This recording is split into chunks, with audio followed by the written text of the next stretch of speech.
Jesus, from Genesis to Revelation. In Genesis, he's the creator God. In Exodus, he is the Redeemer. In Leviticus, he is your sanctification. In Numbers, he is your guide. In Deuteronomy, he is your teacher. In Joshua, he is the mighty conqueror. In Judges, he gives victory over your enemies. In Ruth, he is your kinsman, your lover, your redeemer. In 1 Samuel, he is the root of Jesse. In 2 Samuel, he is the son of David. In 1 and 2 Kings, he is King of kings and Lord of lords. In 1 and 2 Chronicles, he is your intercessor and high priest. In Ezra, he is your temple, your house of worship. In Nehemiah, he is your mighty wall protecting you from your enemies. In Esther, he stands in the gap to deliver you from your enemies. In Job, he is the arbitrator who not only understands your struggles, but who has the power to do something about them. In Psalms, he is your song and your reason to sing.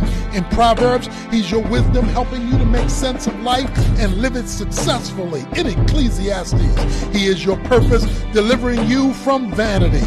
In the Song of Solomon, he is your lover and your loyal friend.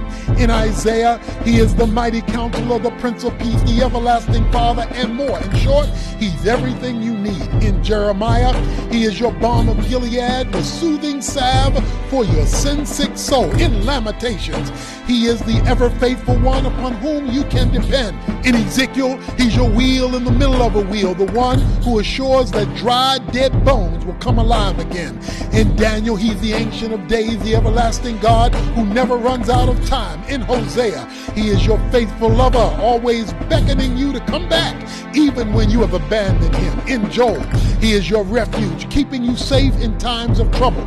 In Amos, he is the husbandman, the one you can depend on to stay by your side. In Obadiah, he's the Lord of the kingdom. In Jonah, he's your salvation, bringing you back within his will. In Micah, he is the judge of the nation. In Nahum, he's the jealous God. In Habakkuk, he's the Holy One. In Zephaniah, he's the witness. In Haggai, he overthrows the enemies. In Zechariah, he's the Lord of hosts. In Malachi, he is the messenger of the covenant. Moving on to the New Testament.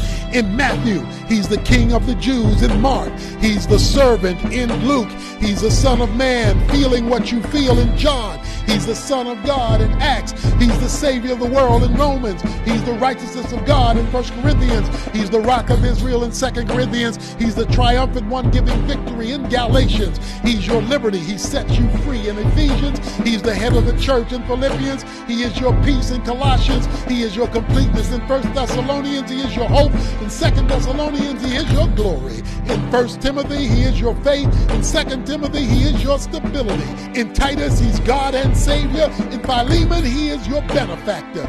In Hebrews, he's your perfection. In James, he's the power behind your faith. In 1 Peter, he is your example. In 2 Peter, he is your purity. In 1 John, he is your life. In 2 John, he is your pattern. In 3 John, he is your motivation. In Jude, he is the foundation of your faith. And in Revelation, he is your coming King.